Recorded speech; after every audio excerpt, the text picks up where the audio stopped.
the morning that I leave for the Bahamas and I'm so excited. I have like an hour and a half before my friends come and pick me up and we start heading to the airport. I need to finish packing. I need to get all the storage off my phone. I need to get all the storage off this camera. I just have so many last minute to-dos that I've been putting off that I need to get finished. I've gotten to the point in my travels where I just don't think I know how to overpack. Half the time I underpack and end up needing to like add more things because I try and bring as little as possible on my trips. And I get a whole carry-on for my Bahamas trip of like 5 days. It's like 5 or 6 days, and I just don't even know what I could possibly put in it to fill it. I think I've gotten so used to minimalist traveling that I just don't really feel like I need an excessive amount of things, and then I'll just start re-wearing things and it doesn't really bother me anymore.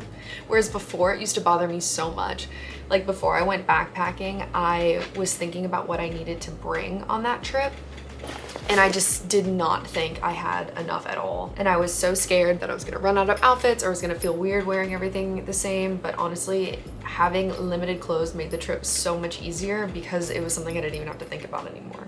And now here I am a year later, being able to bring just a carry-on on a 5-day trip, whereas before that would have been insane. This is everything that I still have left to put into the suitcase. As you can see, I still have so much room. And then over here, I just have my 2 toiletry bags, my fanny pack, and that's really it. And I guess I could still have a whole personal item, but I just haven't figured out if it's even worth it to bring that or not. With my packing now is that when I have room, I feel like I need to fill it, even though the stuff that I would then bring is like unnecessary and I probably won't even use. I'm not usually a shorts or not pants to the airport girl, but I just know that when we get off that plane, it is gonna be a million degrees in the Bahamas, so little exercise workout dress it is with a sweater.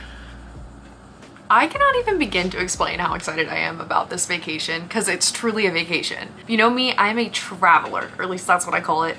Traveling versus vacationing, and there is such a big difference between the two. When I'm traveling, I'm usually working remote and I'm constantly doing things, and it's not really like a relaxing, it's still super fun, but it's not really relaxing in the same way that vacationing is. Like vacationing is like you're laying on the beach every day, you don't really have a ton of plans, like you'll just figure it out as you go. I usually download like 5 books before I go on vacations because I know I'm just gonna have so much time to read and relax, and that is what this trip is, and I'm so excited.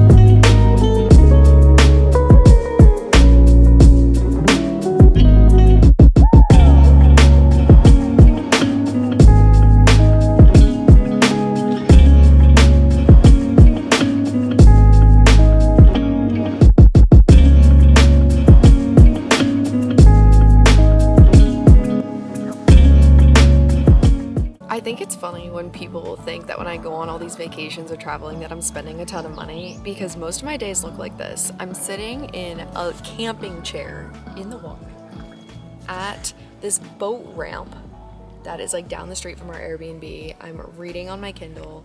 Gracie and Hannah are out there snorkeling with the masks that we brought, and we're just sitting at this place with a beautiful view listening to music.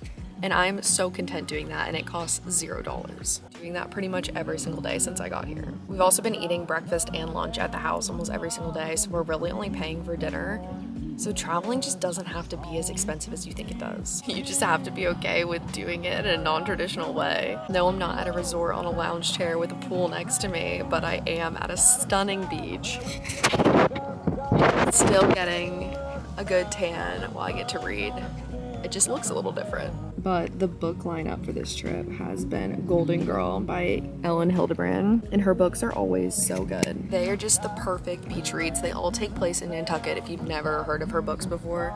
And I just love them because there's always like 7 different characters that she just rotates point of views from, so you just can't get bored because there's always something new going on. But this book has been really good. It's all I've been reading this trip. And I also brought Nora Goes Off Script because I've heard great things about it, but it's not really a beach read. It's just like a romance kind of book, but I probably won't get to it because I haven't been reading as much as I thought I would.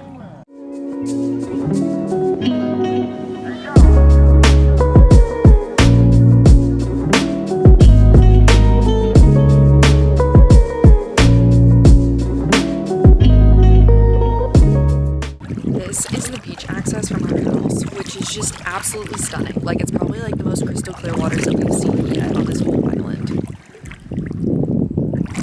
kidding. And there's a ton of starfish all around and sand dollars, and it's so cute. The plan is to come back here for sunset later because the sun's gonna set right over there, and it should hopefully be really good tonight because last night it was super cloudy.